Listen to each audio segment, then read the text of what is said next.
Hey guys, this is your boy from the inner state. Just know when you hear this voice, we have a crisis.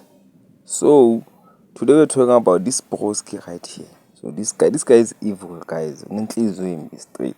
So this guy's name is Tshepo Mtsimane. He's from Dobsenville in Soweto. Allegedly he's a church goer and also an ANC member.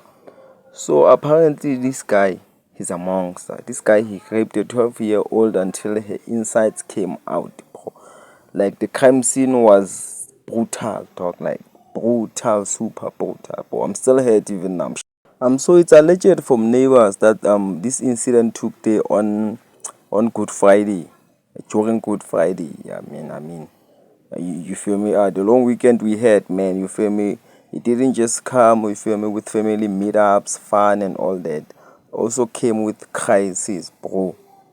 And the most shocking thing about this incident is that most of the community members said that Tshepo was a good guy. They didn't think of him like that. Like they never suspected anything from him. But that's always the case for serial rapists and serial killers. You know why? Because parents never really ask their children. So after this incident happened, guess what, guys? More kids are coming out. More kids are coming out that bro was touchy.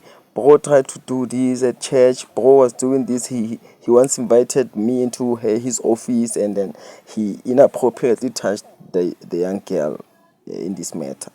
You feel me? But guys, no, I'm not even gonna share the video. Don't share the video. Don't even go and watch the video. That video is brutal. I hate that.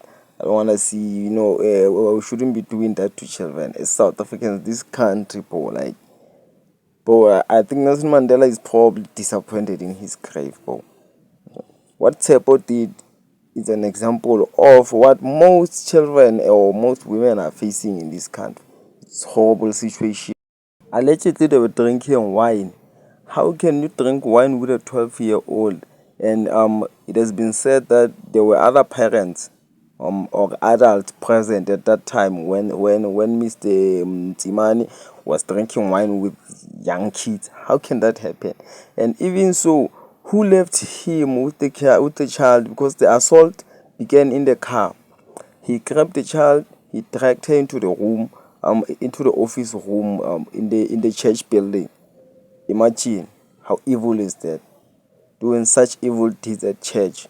Both supposed to rot in prison. I think South Africa should make an example of him. They should just introduce the death sentence on this guy upon him or just for him. Special, because bro, like this guy is brutal. Bro is evil as I don't know what to say, guys. Let me just end the video. So like guys, so I mean like so a no bail protest has been organized by other people of the community in Roodepoort and you feel me around Soweto. They invite you to join us for a picket against Tshepo Mtsimane's bail application. Tshepo Mtsimane is accused of raping a teenager and is applying for bail. Let's stand together and show support. This guy doesn't deserve to apply for bail. He shouldn't apply for bail. And even if he does, his bail should be revoked the same day, bro. Like same time. You see, feel me? So 14 April, guys, 2026. It's his first court appearance in Roodepoort Magistrate Court. So please, if you can, just go and support the members there, so the community members there. Just go there, guys. You feel me? And update us when you come back. Just come back to this video and leave a comment. Please don't forget to leave a subscription. Bye.